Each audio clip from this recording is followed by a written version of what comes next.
আজকের ব্লগটি থাকছে আমাদের একদিনের কলকাতা ভ্রমণ নিয়ে। আমরা শিলিগুড়ি থেকে কলকাতায় গিয়েছিলাম একটা লম্বা সফর শেষ করে।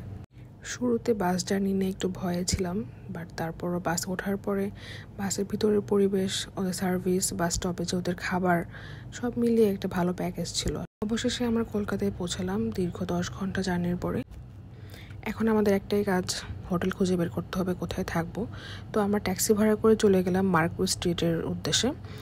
তো রাস্তায় অনেক ক্ষুধাও পেয়েছিল, তো আমরা নাস্তা সেরে নিলাম। তারপর আমার হোটেলে উঠলাম। আমাদের হোটেলটা একটু ভিনটেজ টাইপের ছিল, পুরাতন বাড়ির মধ্যে আর কি হোটেল টাইপের। ভালোই ছিল, একদিনের স্টের জন্য এনাফ। তো আমরা তাড়াহুড়ো করে রেডি হয়ে নিলাম, কারণ আমাদের হাতে আছে একদিন, কোনো রকম জাস্ট ঘুরে শেষ করতে হবে। কলকাতায় এসে যেটা বুঝলাম যে এটা অলমোস্ট আমাদের পুরান ঢাকার মতোই, এটা আমাদের পুরান ঢাকা আর একটু পরিষ্কার। আমার কাছে এটাই মনে হয়েছে, কলকাতার রাস্তাঘাট অতটাও পরিষ্কার না। এরপরে খুঁজতে খুঁজতে আমরা হালাল রেস্টুরেন্টে গেলাম, মুসলিম রেস্টুরেন্ট। সেখানে গিয়ে এত মজার গরুর কালা ভুনা খাবো এটা আসলে আমরাও ভাবতে পারিনি। সাথে ছিল মাছের ডিম ভর্তা, আলু ভর্তা, সাদা ভাত। ইট ওয়াজ রিয়েলি অ্যামেজিং। প্লেসটা এতই কোজি অ্যান্ড হোমলি ছিল যে অনেককে দেখে মনে হচ্ছে বাসায় বসে গরুর মাংস দিয়ে ভাত খাচ্ছে। তাড়াতাড়ি করে দুপুরে খাওয়ার পর্ব শেষ করে আমরা রওনা দিলাম কফি হাউসের উদ্দেশ্যে। কলকাতায় আসবো আর কফি হাউসে যাব না, এটা তো আসলে হতে পারে না। Again we started our journey with yellow taxi. কলকাতায় আসলে আমি বেশি এক্সাইটেড ছিলাম এই হলুদ ট্যাক্সিতে ওঠার জন্য, কারণ ছোটোবেলা থেকে মুভি সিরিজে এত দেখেছি হলুদ ট্যাক্সির প্রতি একটা অন্যরকম ইমোশন কাজ করে। তো আসলে উঠতে পেরে ভালোই লেগেছে। কফি হাউসে যাওয়ার পথে একটা মজার ঘটনা হয়েছে যে কয়টা ট্যাক্সিওয়ালাকে আমরা জিজ্ঞাসা করেছি যে আপনারা কি যাবেন কি না, ওরা চিনে না। মানে আই ওয়াজ রিয়েলি শকড যে কফি হাউস চিনতেছে না। This is really weird, right?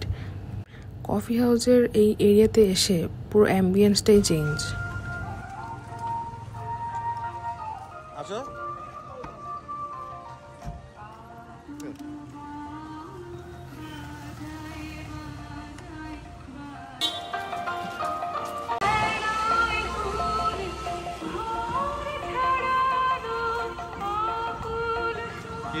Coffee হাউসে আসতে পারে কি খুশি? চলো, কোন দিক দিয়ে জানি ঢুকতে হয়। আমার চাচা আসলে খুশি হয়ে যেত, আলম চাচা। কফি হাউসে ঢুকে কোন দিক দিয়ে ভাইয়া? Thank you. ও এই সেই কফি হাউস। ঘুমাচ্ছে গো।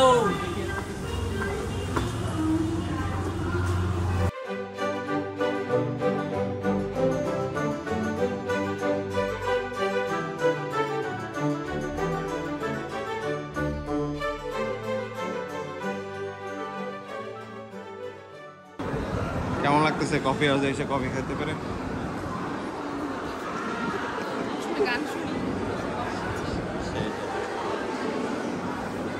কেমন কফি কেমন সেটা বলো। মজা? জানি না, পার্লামেন্ট না এটাই ভিক্টোরিয়া। ওকে, চলে আসছি। কোথায় আসছি? Victoria Memorial. Here it is. আরে ছাতা। চলো চলো, ঢোকার জন্য মনে হয় 6টা টাইম, কিন্তু আই থিঙ্ক পরেও স্টে করা যাবে একবার ঢুকে গেলে আর কি। কোথায় তুমি? সুন্দর না জায়গাটা?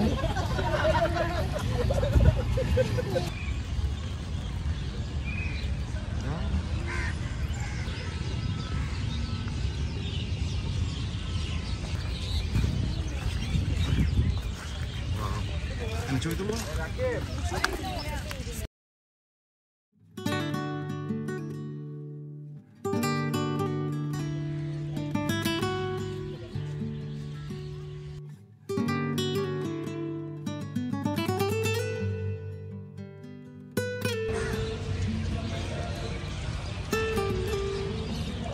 ম্যাসিভ না জায়গাটা?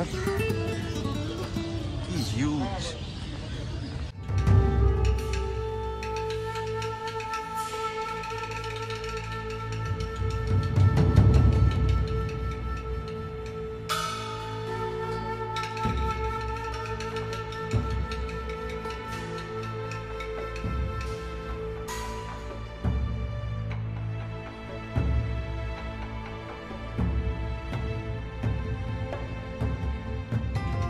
লাগতেছে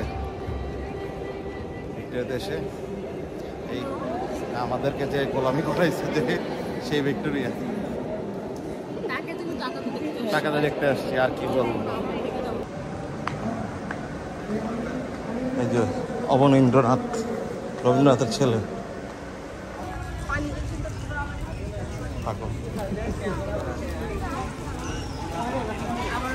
আবার বৃষ্টি জীবনটাই বৃষ্টি হয়।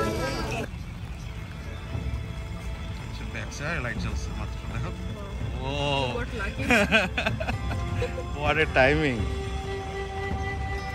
Beautiful. আসলে কেমন লাগলো বলো ভিক্টোরিয়া মেমোরিয়াল? ভালো লাগছে না, একদম চোখের সামনে চলছে, অন্যরকম অনুভূতি।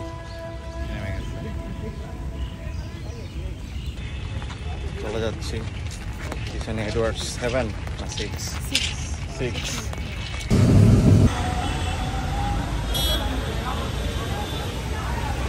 নিউ মার্কেট আসার শখ পূরণ হইলো? হ্যাঁ চলো দেখি, এদিক থেকে শুরু করে আসুন।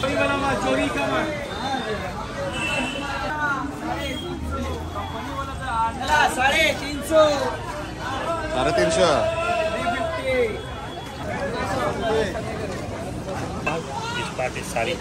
লেহেঙ্গার কাজ শেষ, বিয়ের সাথে কমপ্লিট। হ্যাঁ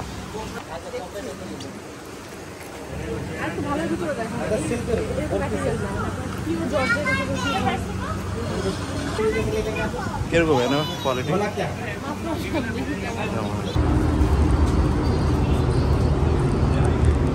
আলবাড়ি বুটিক, এখানে এই ভাইয়ের সাথে আমাদের সম্পর্ক হয়েছে একটা ভালো, আমরা সবগুলো ড্রেস এখান থেকেই কিনছি। কি অরিন পছন্দ হয়েছে ড্রেসগুলা? হ্যাঁ হ্যাঁ নিজের মতোই ভালো লাগছে, চাটাও ভালো লাগছে। না খুব 2 কাপ চা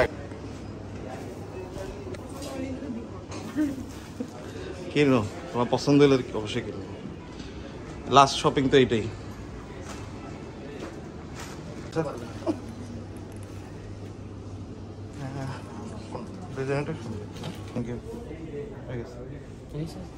শপিং করতে পেরে শান্তি, মন মতো জুতা মোজা সব পাইলে। আমি তো ঢুকাইলাম এখানে, আমি দেখে গেছি ওদের বেশ কিছু অফার চলতেছে। सब्जी दाल मछली का फ्राई दाल मुर्गी कसा যুদ্ধ করার পর আমরা পাইছি খাবার শেষমেশ।